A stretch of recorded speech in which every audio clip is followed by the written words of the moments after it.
आपने सुना होगा एक मुसलमान और यहूदी के झगड़े के बारे में, जमीन का झगड़ा था।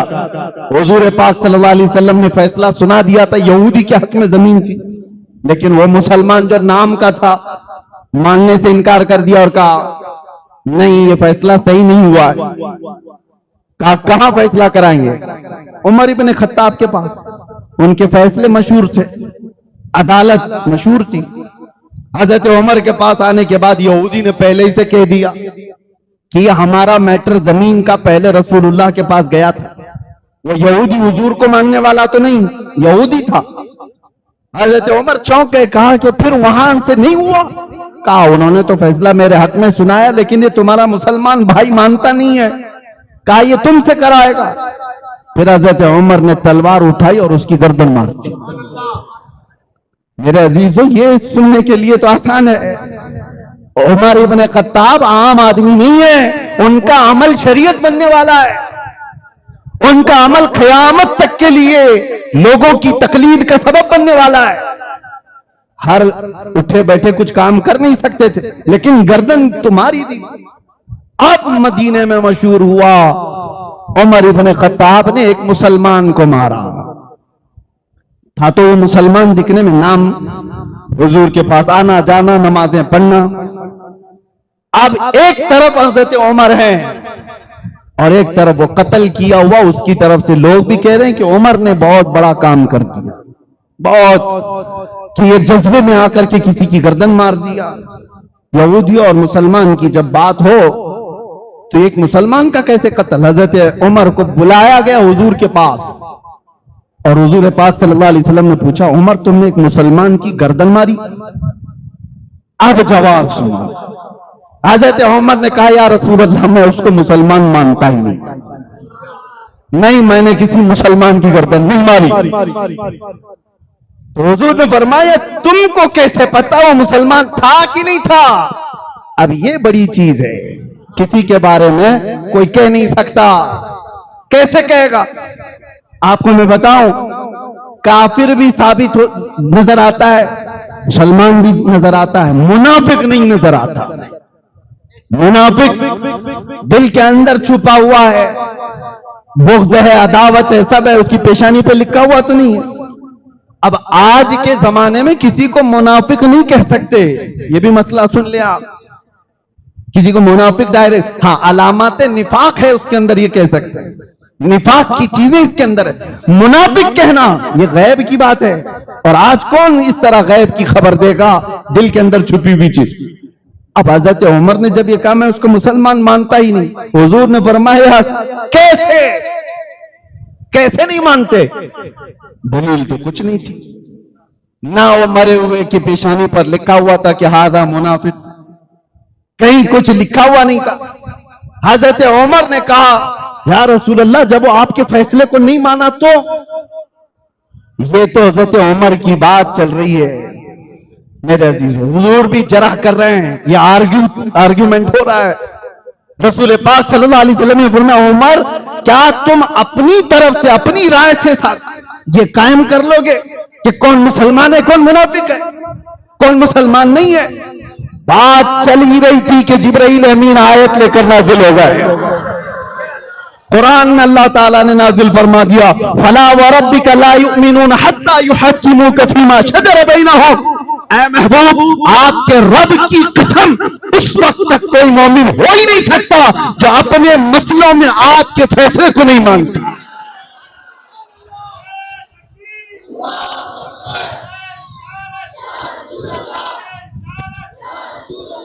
हज़रत उमर की गैरत थी, कर दिया जो करना था, लेकिन दलील के लिए कुछ था नहीं कि मरा हुआ मुनाफिक है।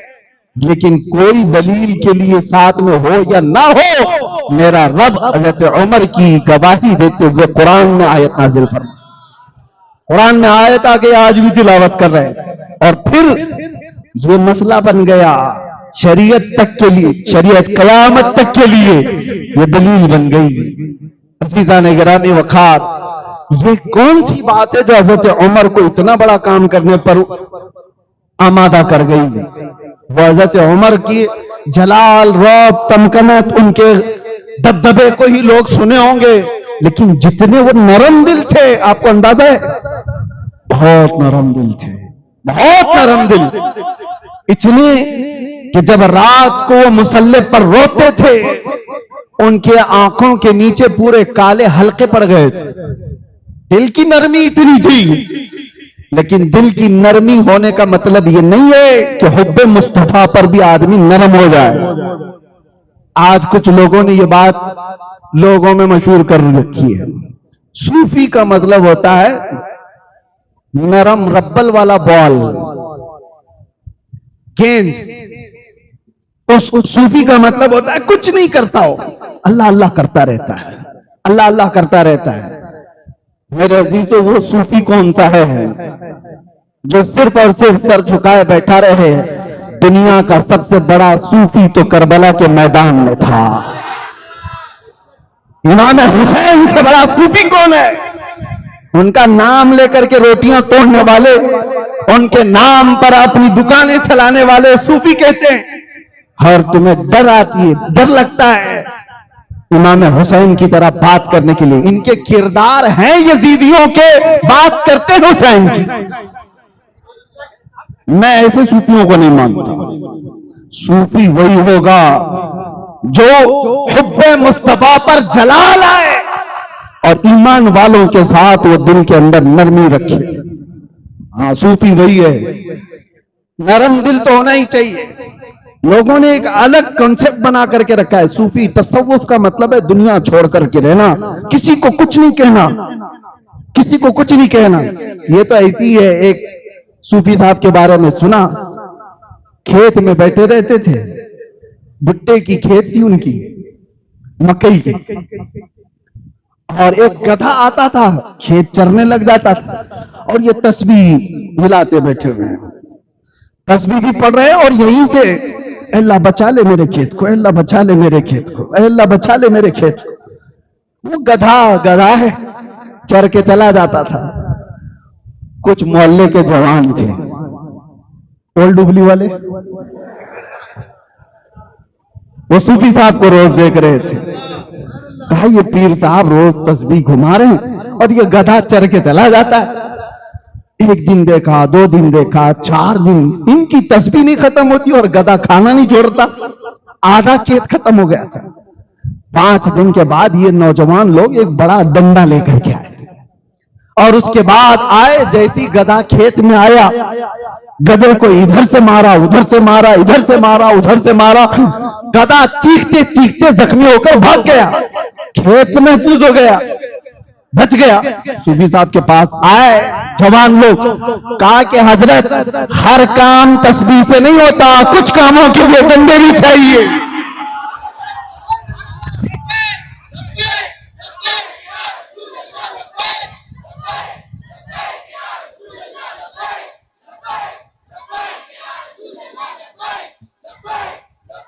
हमारा दीन तस्बीह, तहलील, जिक्र, अज़कार, वज़ाइफ सब है हमारे यहां। हमारे दिलों को नरम करने के लिए, हमारे दिलों को पाक करने के लिए।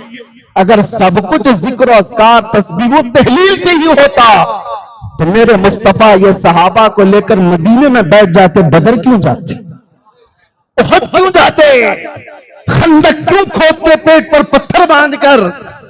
अज़ीज़ान गिरामी औक़ात, ये दीन का मिजाज है, मेरे दीन का मिजाज है। हर काम सिर्फ तस्बीह और तहलील से नहीं, कुछ कामों के लिए तुम्हारी ईमानी गैरत की जरूरत है। अब मैं ये नहीं कहता कि सब डंडे लेकर के निकलो। हाँ नौजवानों, आज से मैं ये नहीं कह रहा कि हथियार लेकर के निकलो। ईमानी गैरत तो पैदा करो।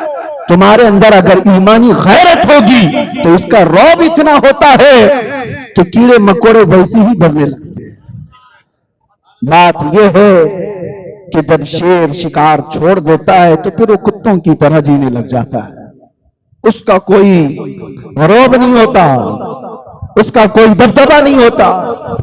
आपको ये नहीं कहा जा रहा है कि शिकार करने लगो, लेकिन अपने अंदर इतनी ईमानी गैरत बाकी रखो, इतनी ईमानी गैरत बाकी रखो कि दुनिया को ये समझ में आए कि इसके साथ जो कुछ भी कर लें लेकिन इसकी ईमानी गैरत जब बेदार होती है तो ये बहुत बड़ा इनकलाब और एक बहुत बड़ी सुनामी लेके आ सकता है। अज़ीज़ान गिरामी वक़ार, सैयदना उमर इब्न खत्ताब रज़ी अल्लाह ताला अन्हु की ईमानी गैरत आपको बता रहा हूं। आप दो चीजों का एक बहुत बड़ा हुक्म दे करके गए। मैं पढ़ रहा था आपकी सीरत में, मुझे बहुत अच्छी चीज लगी। आप फरमाते हैं दो चीजों से मुझे डर ही नहीं, एक चीज से डर लगता है। उमर इब्न खत्ताब कहा दो चीजों से बिल्कुल मैं पॉजिटिव हूं, डर नहीं। कहा कौन सी? कहा एक ईमान वाला वो जो अपना ईमान जाहिर करता है, अपना ईमान जाहिर करता है, वो बहुत अच्छा आदमी है, मुझे उससे डर नहीं। और दूसरा वो काफिर जो अपने कुफ्र का इजहार भी करता है, उससे भी डर नहीं। खुला हुआ काफिर है, कह भी रहा। हज़रत उमर कहते हैं डर उससे लगता है जो जमात में होता है, ईमान दिखाता है और कुफ्र छुपाता है, उससे डर लगता है। और यही उम्मत के लिए सबसे खतरनाक तरीन जमात है। अल्लाह ताला ने इनकी मजम्मत में पहले पारे में 13 आयतें नाजिल फरमाई। ईमान वालों के मुतालिक 5 आयतें, कुफार के लिए 2 आयतें और मुनाफिकीन के लिए 13 आयतें मुसलसल। इससे अंदाजा होता है अब ये मुनाफिकत आती कहां से है? ये बेगैरत आदमियों के अंदर ज्यादा आती है।